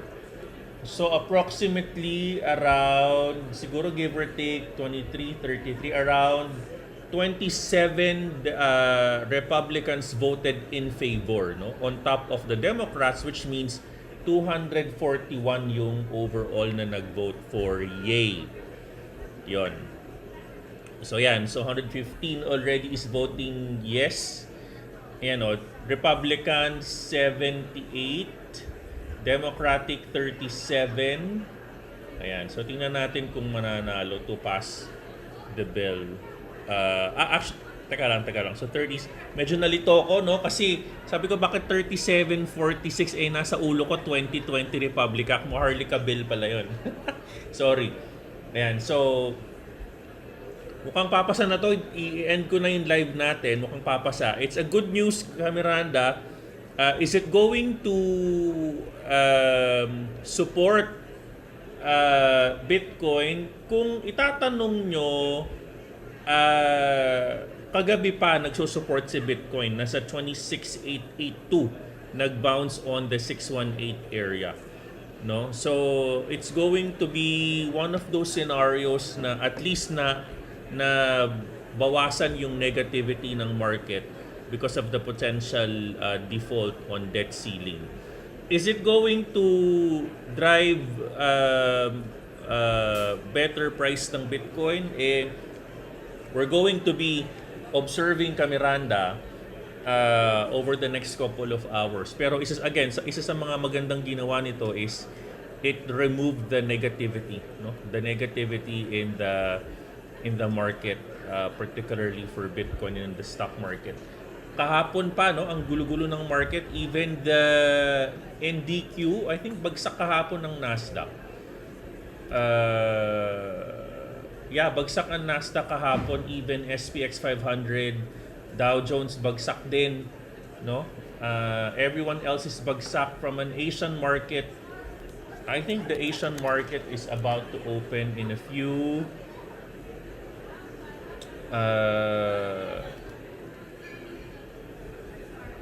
Asian market medyo red din kahapon, Miranda, no? But tingnan po natin as we kind of open the market for today, how are they going to react? I think overall magiging positive ang reaction ng Asian market, where the volumes might start to come in already. So I think Nasdaq, SPX, all kahapon nangangatog sila kasi medyo they're thinking na baka hindi ma-approve. But again, July 5 is gonna be our D-date. Marami tayong important dates, Miranda, no? June 5 rather, no? So June 6 naman, according to my sources, ilalabas si Hinman document, i-unseal. So we're going to also wait for that. This weekend, ilalabi ng Senate ang approval for this House Resolution 3746, HR 3746, the debt ceiling. So, ibig sabihin lang nito, Miranda, kapag sila ay nanalo, i-extend lang yung deadline, no?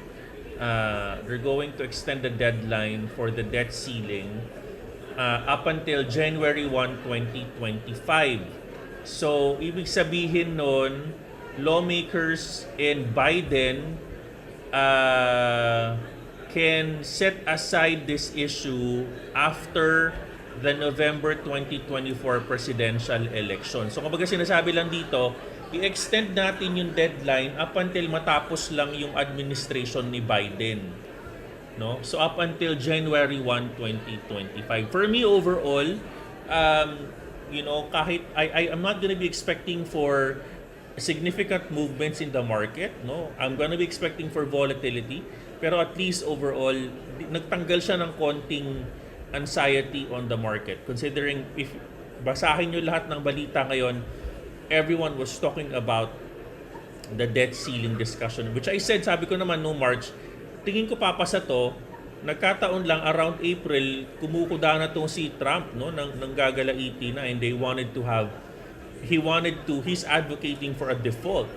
Ang daming natakot, di ba? So the market was like doing a roller coaster movement when the market obviously is just reacting to the scenario.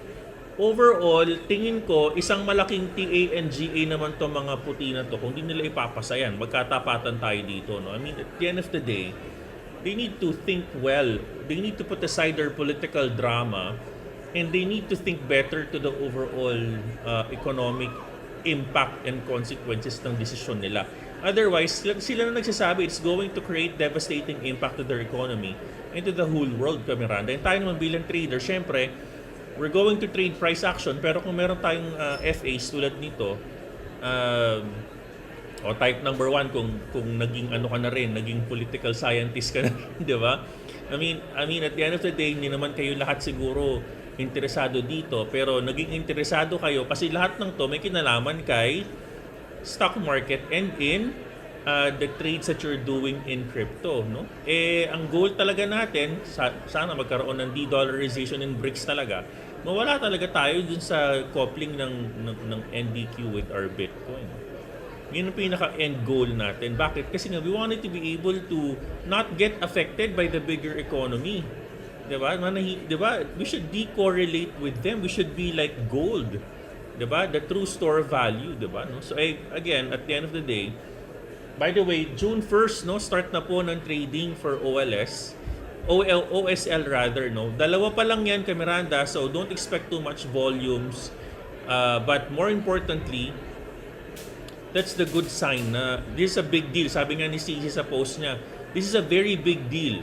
No? Hindi na ako nagsasabi si CZ na, it's a very big deal that China is already again back to the action kay Miranda. So, do not expect movements, significant movements. We need to wait for trends.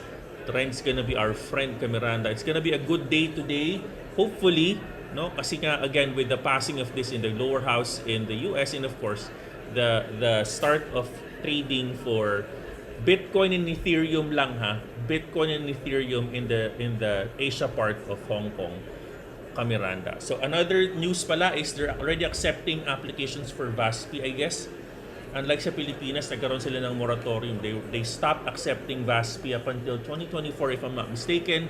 So walang makakapag-apply up until mawala yung moratorium na yan na binigay ni Jokno sa application for VASP. Anyways, ayan, malaki na ang lumang, mukhang mananalo na to, no? So at this point, kay Miranda, good news for those that are waiting for the debt ceiling, no? At again, anong gagawin mo sa, ano ba magkano presyo ng Bitcoin?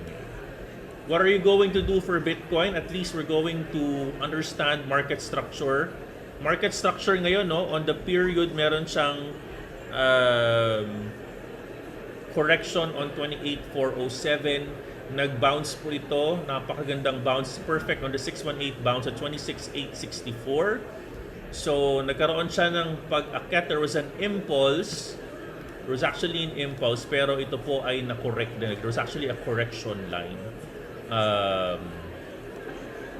There was actually a correction line on the trend resistance of the chart. No? So, let me just try to stop this and start sharing to you guys my screen para at least makita ninyo.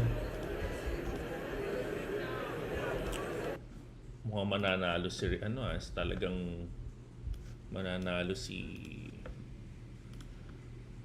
debt ceiling. All right, this is how the chart looks like today. Good morning, kay Miranda. Let me just try to maximize my screen.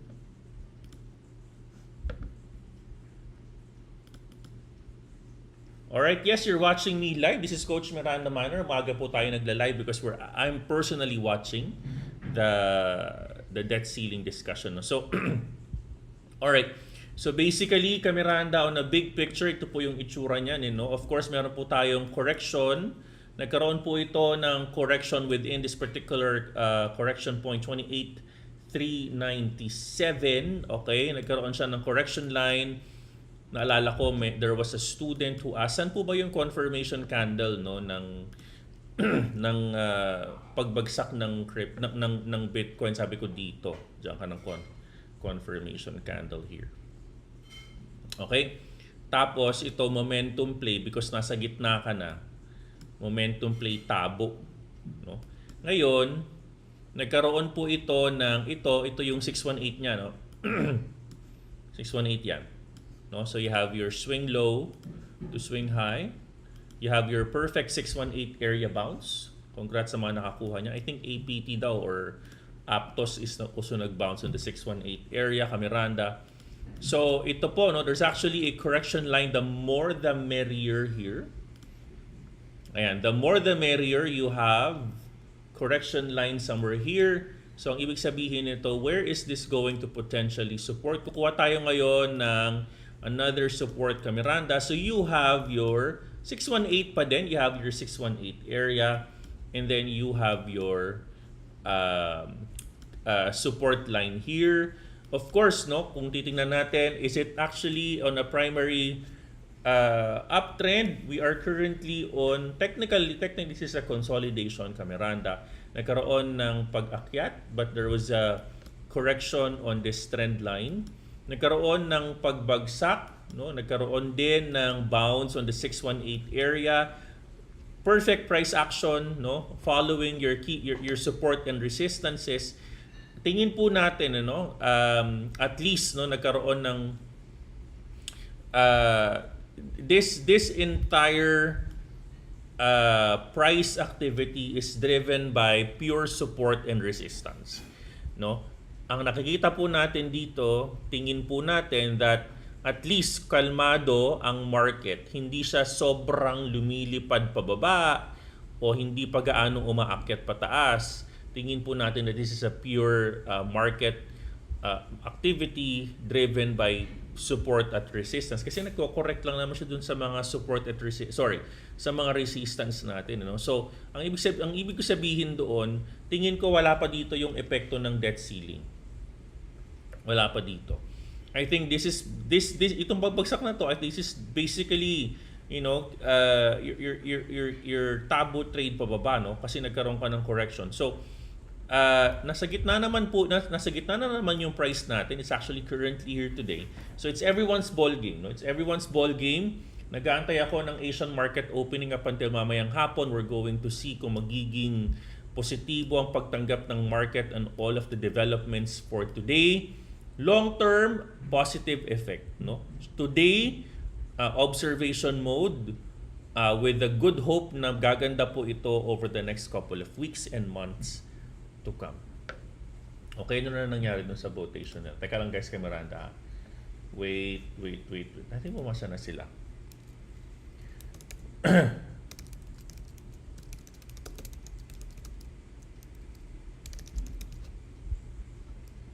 Okay, give me a second. Ayan, so they're doing a final vote.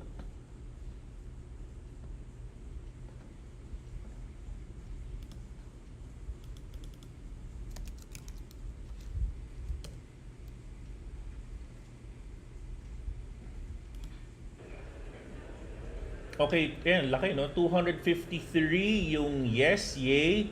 Nay is 86.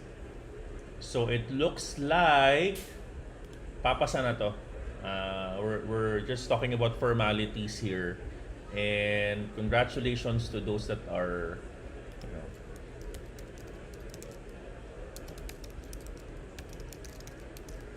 that are waiting for this to happen, Miranda. Ayan. Ang pangalan pala nila is Fiscal Responsibility Act of 2023. Yun pala yung pangalan nila, no?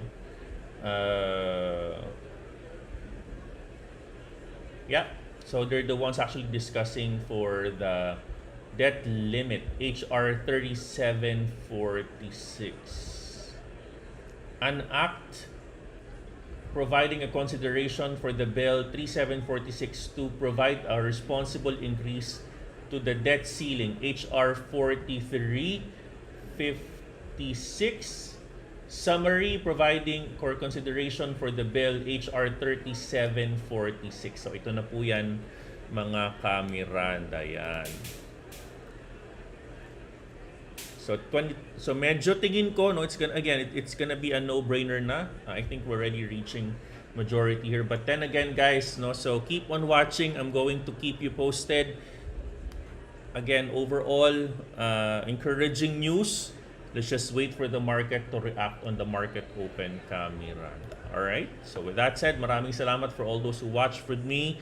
Plan your trades, trade your plan, and always make sure that you choose your bread and butter. Miranda, good morning. Kape-kape tayo. At teka lang, by the way, because nandiyan na rin naman kayo, give me a second. Let me just try to do a little bit of charting. I think Singapore is preparing to open the market.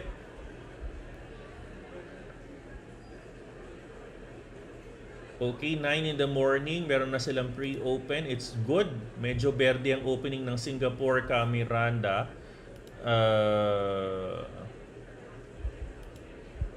For Japan, good as well. Very good ang kanilang opening. Japan is opening at 61 basis points positive today. Let me just try to check as well on... Okay.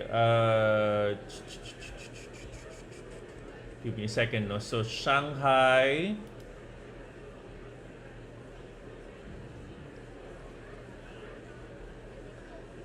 you have yet to open.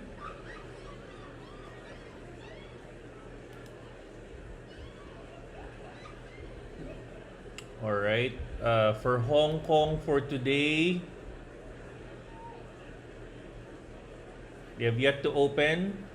They closed negative 1.94% yesterday, 194 bips kahapon. So, yung mga naka-open na, it looks like, let me just double check PSEI today.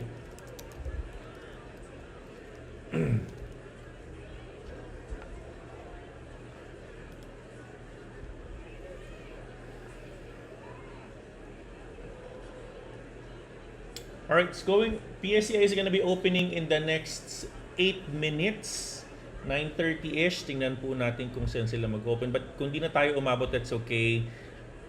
Kahapon, the market in the Philippines medyo flat, no? Negative 51 basis points or 0.51 percentage points ka Miranda. But tingnan po natin kung ito ay mag-open. But overall, overall, PSEI, sana magandang green open nito. But again, good news, it's gonna be all over the board. Lalabas to as a balita. You know, Congress have passed HR 3746 on the passage of the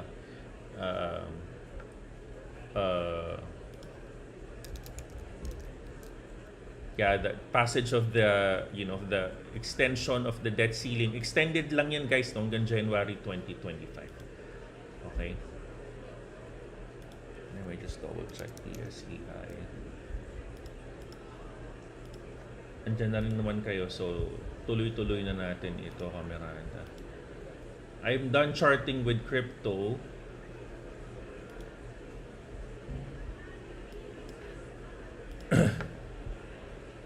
So, let me close. Let me try to open. For PSEI, meron technical support breakdown po tayo nakita, kaya pala nagpula ito. No? So, from a PSEI perspective, we already saw a trend support line breakdown. Nagkaroon dito ng confirmation of the breakdown. Hanap na lang tayo ngayon ng ating potential bounce point. Mukhang nagko-consolidate within this range si PSEI. Makapansin mo, gumagawa yan dyan ng parang suyod, no? If you're going to, yan, nakita mo yan, no? Meron siyang a little bit of ranging move there on the 618 area. So purely price action wise, nagkaroon ng breakdown si PSEI. Magandang posisyon dito kapag PSEI breaks out on the 6739 points territory. Medyo mas komportabling magposisyon ng long, which is also your 0.5 Fibonacci area. Sa mga kaka-tune in lang, ituloy na po natin ang ating live. Ituloy-tuloy ko na rin ito.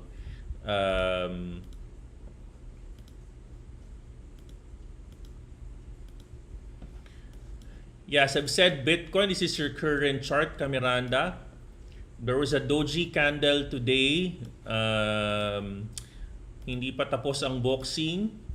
Sinalo lang ng 0.618.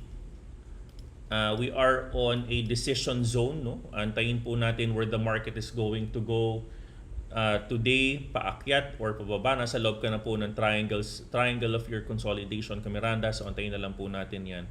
Where can this potentially go for your Bitcoin? Correlated move ni Ethereum, similar strategy for Ethereum, Miranda. Meron kang bounce play, correlated move paakyat because meron kang oras dito. Ito rin yung 618 ni Bitcoin. Nagkaroon ng oras, old resistance acting as a support here. Sorry, OSURE rather. It's not an OSURE, it's actually just a common support. Teka lang Yeah. Yeah, okay. So it's an oras rather, no? It's an oras, Miranda. Just natin.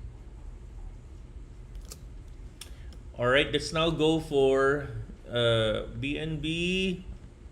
Similar movement. Ang nagdi-decorrelate si X, no, I'm going to chart XRP, no? Let's just chart XRP for now. All right, so there's a doji movement, obviously, over the past couple of, just do logarithmic yan. Ayan, so nagkaroon ng doji 4 hours ago, sinalo. Meron kasi tayo ditong resistance ka Miranda. So yan. So it's forming a bearish formation. So ang magiging key level support mo ito ha. Makinig kayo, key level support mo ito. Pwede ka mag-bounce dito, I think this is a 0.50 for XRP. Pag ito nabasag, it can potentially further go down. Pero pag pwede rin magkaroon ng potential bounce dyan. XRP ka Miranda. Okay? All right, guys. Yan ang ating XRP. And of course, let's just go for the Hong Kong tokens at this point. Miranda, let's just quickly go on our CFX. All right. As expected, not much na paggalaw for today. Obviously, hindi po nagtitrade ng CFX ang mga bagong VASP license like OSL and hash trading. Hindi sila nag-offer, only offering license to trade Bitcoin and Ethereum. At sa tingin ko sa sobrang higpit ng Hong Kong, they're not gonna be offering any license to trade your meme and shitcoins, no? But optics-wise, medyo maganda yon because, again, them allowing Hong Kong as a country to be able to trade Bitcoin again after 2 years is napakagandang balita po niyan. I remember June 1 of 2021, nagla-live na po ako niyan, ang balitang nilalabas ko, nako, ang China nag-ban na ng Bitcoin. Ngayon, 2 years after, nako, grabe, no? Napaka-fecal-minded ng bansang yan. Alright, so this is how your current chart for CFX looks like, Miranda. Alright, so yon ang ating some charting for today. I hope you've all learned in our live today, guys. Enjoy your Thursday. Mamaya meron tayong live with the mentors, technical charting Thursday. Uy, maraming salamat pala. Ang dami nyong humabol kahapon before tayo nag-price increase. Maraming salamat sa mga nakahabol, sa mga hindi. Unfortunately, nagtaas na po tayo ng price effective June 1st in our courses. Bakit? Ba't namin kailangan magtaas? Because obviously, hindi lang bukod sa inflation, but we believe we have been giving the malasakit price for quite some time already. In fact, we even have multiple months na naka-sale. This time, we need to align our prices to the market. Alright, with that said, God bless you. Bye-bye, guys. Huwag kalimutan mag-like at maraming salamat po. I'll see you in our technical charting with our mentors maya-maya. Good night. Good morning and bye.